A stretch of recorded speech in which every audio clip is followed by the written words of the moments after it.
واقعہ کربلا ایک ایسا تاریخی اور روحانی واقعہ ہے جو اسلام کی تاریخ میں نہایت اہمیت کا حامل ہے۔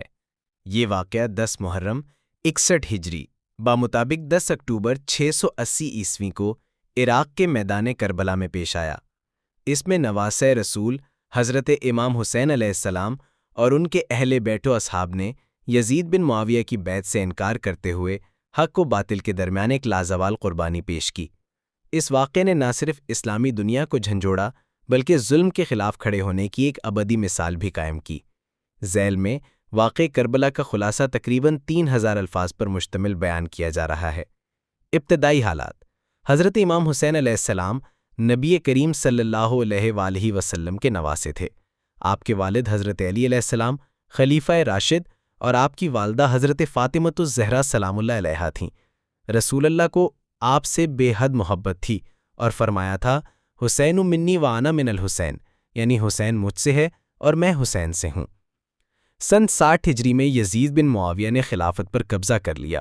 اس نے مسلمانوں سے بیعت لینا شروع کی اور چاہا کہ امام حسین علیہ السلام بھی اس کی بیعت کریں، مگر امام حسین نے بیعت سے انکار کر دیا کیونکہ یزید کی شخصیت اور طرز حکومت اسلامی اصولوں کے خلاف تھی۔ آپ نے فرمایا، مثلی لا یبایع مثلہ، یعنی میرے جیسا شخص یزید جیسے شخص کی بیعت نہیں کر سکتا۔ مدینہ سے مکہ، مکہ سے کربلا۔ یزید کے گورنر ولید بن عتبہ نے مدینہ میں امام حسین علیہ السلام کو بیعت پر مجبور کرنے کی کوشش کی۔ امام نے بیعت سے انکار کیا اور مدینہ سے مکہ کی طرف روانہ ہو گئے۔ مکہ میں قیام کے دوران کوفہ کے لوگوں نے خطوط بھیج کر امام حسین کو کوفہ آنے کی دعوت دی۔ انہوں نے وعدہ کیا کہ وہ آپ کی امامت تسلیم کرتے ہیں اور آپ کی مدد کے لیے تیار ہیں۔ امام نے اپنے چاچا زاد بھائی مسلم بن عقیل کو کوفہ بھیجا تاکہ حالات کا جائزہ لیں۔ ابتدا میں کوفہ کے لوگوں نے مسلم کا بھرپور استقبال کیا، مگر بعد میں یزید کے گورنر عبید اللہ بن زیاد کے دباؤ اور ظلم کے تحت سب پیچھے ہٹ گئے۔ مسلم بن عقیل کو گرفتار کر کے شہید کر دیا گیا۔ جب امام حسین علیہ السلام کو مسلم کی شہادت کی خبر ملی تو آپ پہلے ہی مکہ سے نکل چکے تھے۔ اگرچہ بہت سے لوگوں نے آپ کو واپس جانے کا مشورہ دیا، مگر آپ نے فرمایا، میں اس مقصد کے لیے نکل رہا ہوں کہ امت محمد صلی اللہ علیہ وآلہ وسلم کی اصلاح کروں۔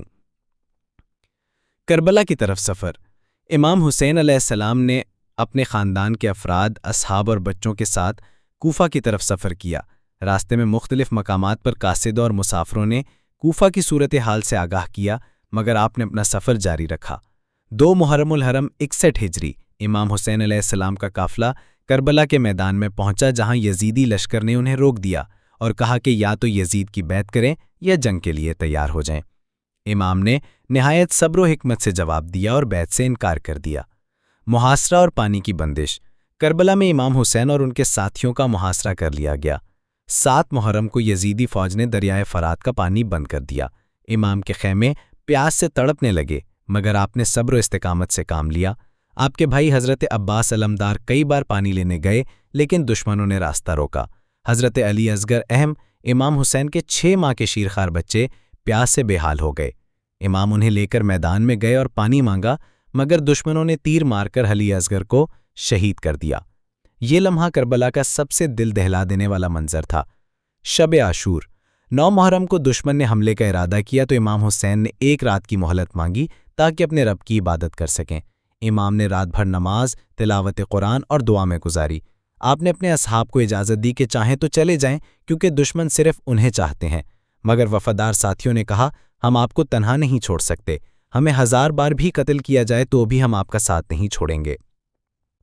یوم عاشور۔ 10 محرم کی صبح امام حسین علیہ السلام نے نماز فجر کے بعد اپنی فوج کو منظم کیا۔ آپ کے ساتھ تقریباً 72 افراد تھے، جبکہ یزیدی لشکر ہزاروں کی تعداد میں تھا۔ معرکہ شروع ہوا اور امام کے اصحاب نے بہادری سے دشمن کا مقابلہ کیا۔ حضرت مسلم بن اوسجہ، حضرت حبیب بن مظاہر، حضرت زہیر بن کین اور دیگر نے جام شہادت نوش کیا۔ حضرت علی اکبر، امام کے جوان بیٹے، میدان میں گئے اور داد شجاعت دی مگر شہید ہو گئے۔ حضرت عباس علمدار نے نہایت شجاعت سے دشمنوں کے بیچ جا کر مشکیزے میں پانی بھرا مگر خیمے تک نہ پہنچ سکے۔ ان کے دونوں بازو قلم کیے گئے اور وہ شہید ہو گئے۔ آخر میں امام حسین تنہا رہ گئے۔ آپ نے میدان میں جا کر کئی بار دشمنوں کو نصیحت کی مگر وہ نہ مانے۔ آخرکار آپ نے نہایت بے جگری سے جنگ کی، یہاں تک کہ دشمنوں نے آپ کو شہید کر دیا۔ شہادت کے وقت آپ کے جسم پر 70 سے زائد زخم تھے۔ آپ کے سر کو تن سے جدا کیا گیا اور نیزے پر بلند کیا گیا، آپ کے جسم کو گھوڑوں سے روندا گیا۔ خواتین اور بچوں کا قافلہ۔ شہادت کے بعد امام کی بہن حضرت زینب سلام اللہ علیہا نے قافلے کی قیادت سنبھالی۔ انہیں اور دیگر خواتین اور بچوں کو قید کیا گیا، ان پر ظلم و ستم کیے گئے۔ قافلہ کربلا سے کوفہ اور پھر شام لے جایا گیا، جہاں یزید کے دربار میں حضرت زینب نے خطبہ دیا اور یزید کو للکارا۔ انہوں نے فرمایا، اے یزید، تمہاری یہ حکومت عارضی ہے، حسین کی قربانی رہتی دنیا تک زندہ رہے گی۔ واقعہ کربلا کی اہمیت۔ واقعہ کربلا صرف ایک جنگ نہیں بلکہ حق اور باطل کے درمیان ایک عظیم معرکہ ہے۔ امام حسین علیہ السلام نے ظلم، جبر اور باطل نظام کے خلاف قیام کیا اور بتایا کہ مسلمان صرف اللہ کا بندہ ہے، کسی ظالم کی بیعت نہیں کر سکتا۔ امام حسین کی قربانی نے امت کو بیدار کیا اور رہتی دنیا تک یہ پیغام دیا کہ ہر دور کا یزید باطل اور ہر دور کا حسین حق کا نمائندہ ہے۔